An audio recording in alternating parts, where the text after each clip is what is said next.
जय हिंद दोस्तों, स्वागत है मेरे YouTube चैनल में आपका एक बार फिर से। और आज मैं आपके सामने फिर एक और नई मोटिवेशनल वीडियो लेकर आया हूं। और यह वीडियो है भाग्य और पुरुषार्थ।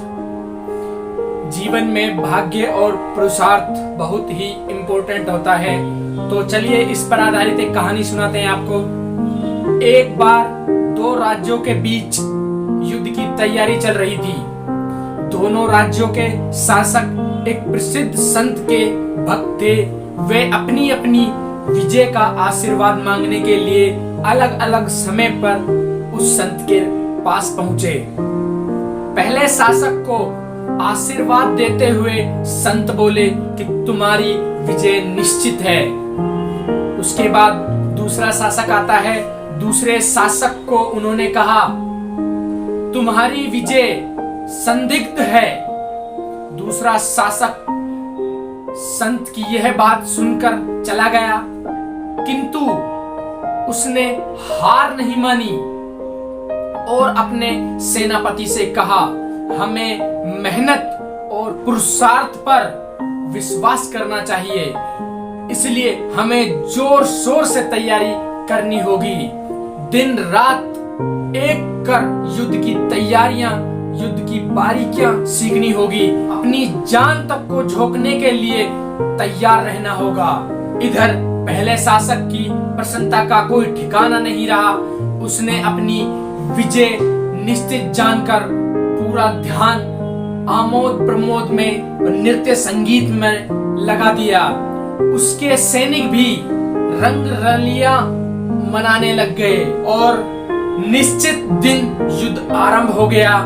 जिस शासक को विजय का आशीर्वाद था उसे कोई चिंता न थी। उसे तो सिर्फ ये था कि मुझे कौन हरा सकता है। उसने तो युद्ध का अभ्यास भी नहीं किया।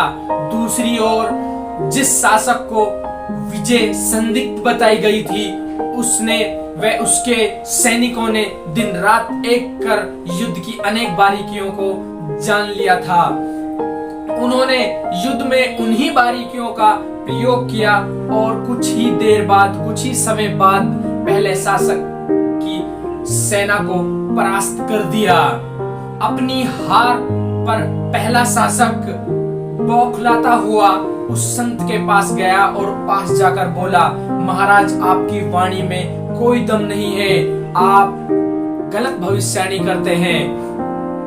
उसकी बात सुनकर संत मुस्कुराते हुए बोले पुत्र, इतना बौखलाने की आवश्यकता नहीं है। तुम्हारी विजय निश्चित थी, किंतु उसके लिए मेहनत और पुरुषार्थ भी तो जरूरी था। भाग्य भी हमेशा कार्यरत और पुरुषार्थ मनुष्यों का साथ देता है और उसने दिया भी है। तभी तो वह शासक जीत गया जिसकी पराजय निश्चित थी। संत की यह बात सुनकर पराजित शासक लज्जित हो गया और संत से क्षमा मांगकर वापस चला गया। तो दोस्तों, हमें जीवन में कभी भी अपनी किस्मत पर नहीं बैठना चाहिए। कभी भी हमें कोई संत, यदि हमें कोई महान संत हो, यदि वो हमें कोई भविष्यवाणी करता है हमारी, तो हमें उसकी भविष्यवाणी पर भी नहीं रुकना चाहिए। हमें सिर्फ और सिर्फ अपनी मेहनत पर फक्र होना चाहिए, अपनी मेहनत पर गर्व होना चाहिए, अपनी मेहनत पर विश्वास होना चाहिए। हमें यदि मेहनत करेंगे तो हम हर वो मुश्किल काम को सफल कर सकते हैं, हर वो मुश्किल काम को सरल बना सकते हैं जो हम करना चाहें। जय हिंद दोस्तों, जय भारत। यदि आपको मेरी ये वीडियो अच्छी लगी तो लाइक करना, कमेंट करना, शेयर करना। जय हिंद दोस्तों।